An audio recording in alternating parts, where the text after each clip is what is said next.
इसके कारण न चेहरे पे तेज है, न बुद्धि में प्रकाश। बुद्धि चतुर है पर उसमें ज्ञान का प्रकाश नहीं है। खूब खा पी रहे हैं पर शरीर में बल नहीं है, अध्यात्म बल नहीं, क्योंकि काम आदि ने शरीर को नष्ट कर दिया है, विकारों ने शरीर पर आक्रमण कर दिया है। तो ये तो बहुत अच्छा है, आप नौजवानों को शिक्षा दीजिए ब्रह्मचर्य की। और परोपकार जैसा कोई धर्म नहीं है, दूसरों का उपकार करना। ऐसा ही पुरुष राष्ट्र सेवक और समाज सेवक होगा, परोपकार जो करना सीख जाए। आज अपने माता पिता की सेवा तो करते नहीं, राष्ट्र सेवा के लिए कैसे भावना बने। सयाने हो जाते, पढ़े लिखे हो जाते, धन कमाते हैं, अब उनको लगता है माता पिता भार है, उनको छोड़ देते हैं। प्रायः कोई बिरले ऐसे पुत्र हैं जो अपने वयोवृद्ध माता पिता की सेवा करें।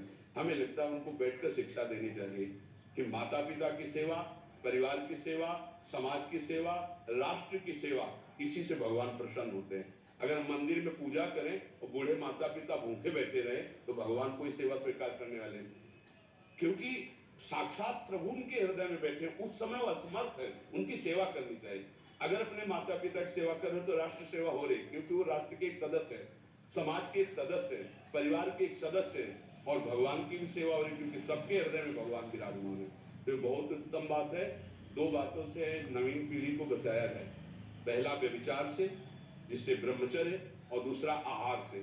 जो गंदे आहार हैं वो कभी बुद्धि को शुद्ध नहीं होने देंगे।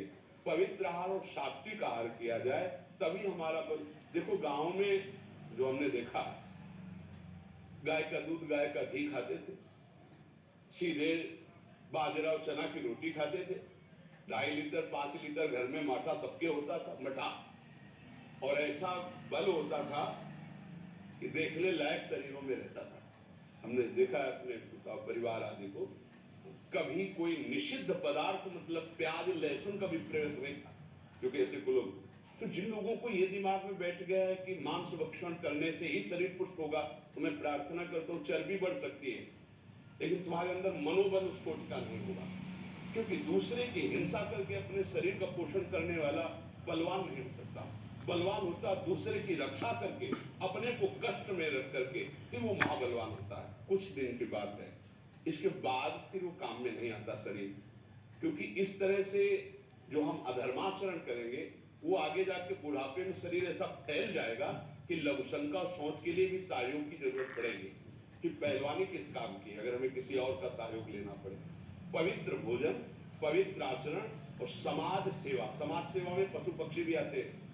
हमारे यहाँ पशु पक्षियों की भी पूजा की गई है, सब में भगवान की भावना की गई। आज जो हमारी समाज में मांस भक्षण चल गया है, चाहे तलवार की नोक पर गाय का मांस चखाया जाता था धर्म भ्रष्ट करने के लिए, आज पैसा लगाकर खाते हो, पूछते हो कहाँ का है। कैसी बुद्धि भ्रष्ट होती चली जा रही।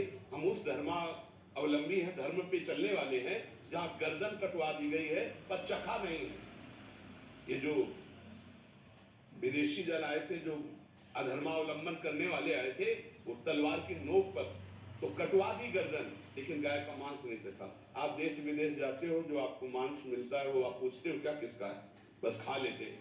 तो हमें लगता है कि इससे हम बचें, दूसरे जीवों की हिंसा से बचें। अब हमारे पास उत्तर यही होगा, दूसरे जीवों की हिंसा से बचें, मदिरापान से बचें, व्यभिचार से बचें, माता पिता परिवार की सेवा की भावना रखें और व्यायाम आदि करके अपने शरीर को पुष्ट रखें, तो राष्ट्र सेवा समाज सेवा सब होगी। अगर हम किसी को कष्ट देते हैं तो हमें नहीं लगता कि हम आगे चलकर सुखी हो पाएंगे। आप सात्विक भोजन और ब्रह्मचर्य धारण करें।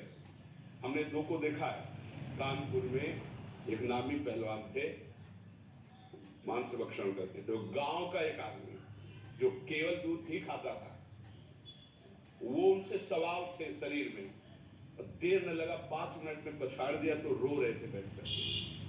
देखो ब्रह्मचर्य में एक अपार शक्ति, ब्रह्मचर्य का